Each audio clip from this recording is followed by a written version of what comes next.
What's up, fender benders? And today I'm going to be reviewing the 2019 Kylo Ren Shuttle. It is set number 75256.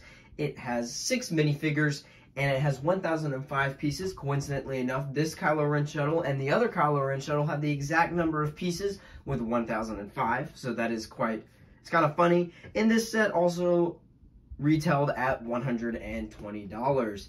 But anyway, guys, let's go into the minifigure. Our first minifigure up is going to be Kylo Ren himself, and this is going to be your Episode 9 Kylo Ren, and he's going to look pretty dang cool. You do get the traditional Kylo Ren lightsaber. I love this lightsaber, and I do love the helmet mold that we do get in this with the red lightning and the nice looking helmet, along with good torso printing, very accurate for Episode 9, and a cape that does get bent over time when it sits in the chair, and some nice back printing, along with 2 reversible faces, an angry one and a normal face. You do not get a hairpiece in this set, but if you do have a black long hairpiece like this, I would suggest adding it into the set just because it makes Kylo Ren look better instead of just bald, and you can have him actually have his helmet off. But anyway, guys, let's go on to the next minifigure. Our next minifigure is going to be one of the 2 Knights of Ren that we do get in this set. This one is probably going to be my personal favorite, except for the fact that his cape is ruined by the seat that I put him in.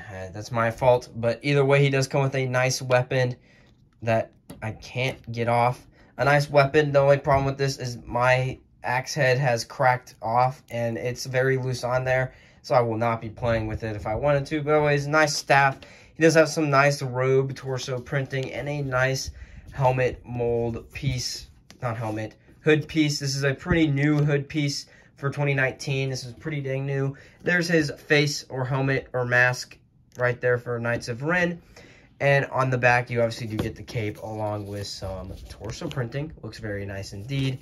Very Emperor Palpatine reminding of me. He just kind of looks like Emperor Palpatine. But anyway, let's go to our next minifigure. Our next minifigure is going to be the other Knights of Ren. And he does come with a different type of weapon, more just like a whacking stick instead of just like an axe staff. But this one's going to have some really nice torso printing. I do like how all the Knights of Ren are very unique. This one has like extra weapons, detonators printed onto his body, along with some nice back printing. Looks like he has armor, and I like his helmet. His helmet's very unique looking. He does not come with a face, just a black head. Very rare to see just a minifigure come with just a black head. That's kind of nostalgic for me. But yeah, very nice looking Knights of Ren. Let's go to our next minifigure. Our next minifigure is going to be the main admiral in The Rise of Skywalker Episode 9. And he's pretty much a basic First Order looking officer, or what they would call the Final Order, I believe is what they call it in Episode 9, the Final Order of Emperor Palpatine. But yeah, very basic looking, but nice and sleek Imperial officer garbs. He does have a stern looking face and an angry face, along with balding gray hair. So it looks really nice, and he comes with a basic blaster pistol. Let's go to our next minifigure. Our next minifigure is going to be a First Order Stormtrooper, and this is one of the last few years of where you can get a First Order Stormtrooper in LEGO Star Wars. These days, you cannot really find them released at all anymore. I believe they're done. I actually do like the LEGO minifigure First Order Stormtrooper. Very sleek looking, very nice.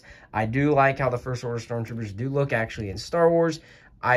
Not as good as Stormtroopers, but these are very good indeed. They look really cool, very sleek, very nice. And it does come with a nice blaster, and it's very accurate looking for the movie. Let's go to our final minifigure. Our final minifigure is the Sith Trooper, or the Final Order's main expendable troopers that they have.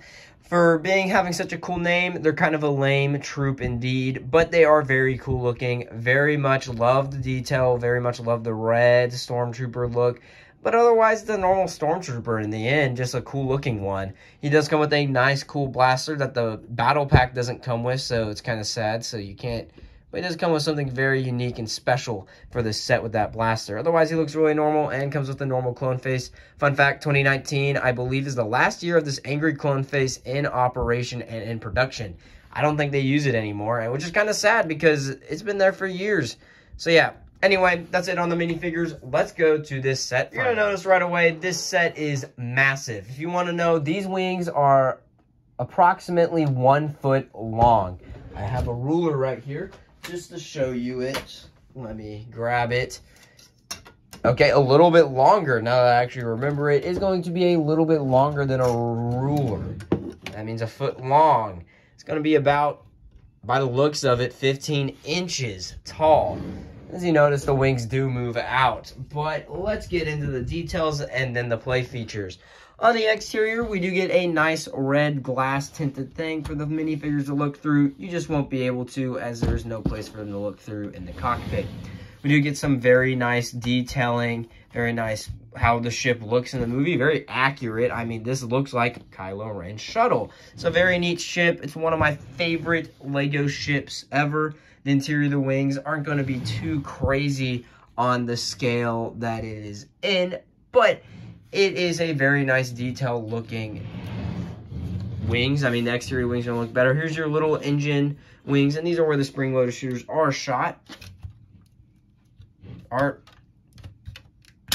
There you go. The other one won't shoot. We will not worry about that while in this review. We'll worry about that later. But anyway, we do get to see the exterior. It is also not too crazy, just a studded exterior with some Technic up here, which you'll see why. You do get 2 laser cannons in the front, and these wings can fold down. So let's show you that. That's one of the first play features. It's probably the funnest and coolest. You can lift these up on the side on both sides of the wings, and then you just take them and you push them down, or you rotate them and they will go down like that. Same thing, you just raise them up. They might not go up all the way by themselves, so you can help them. You lock them in like that, and if you want to get the wings to go out automatically, you lift up. If you want to bring the wings back in without just grabbing the wings, you do this, grab this engine, and you pull it in. And then you can land your ship, and it can go fully into landing gear. Very neat indeed. Also, finally, the last play feature is the interior. The interior has some storage for your lasers, for your spring-loaded shooters, which is nice. And you do get 3 seats to put in minifigures. It's not going to be crazy. You're going to put your Knights of Ren mainly, and Kylo Ren himself. You put Kylo Ren in the front. It's not crazy. You do get another clip to put a weapon, some control panels. Control panel in the front that's kind of unique looking. And not only that, if you push down on this front piece, you can have a landing hatch or a loading hatch or a landing ramp. I forget what it's called. But yeah, there you go. It's not really accessible for minifigures. As you can see, Kylo Ren, even in sitting form, can't even go up the ramp or down the ramp inside. But it's a nice little feature that they just added in for fun. I mean, it's not a big deal. You can just simply put it back in and never even remember it. So yeah, pretty neat indeed. But anyway, guys, let's go to the overall review now. Overall, I give this set a 9.5 out of 10.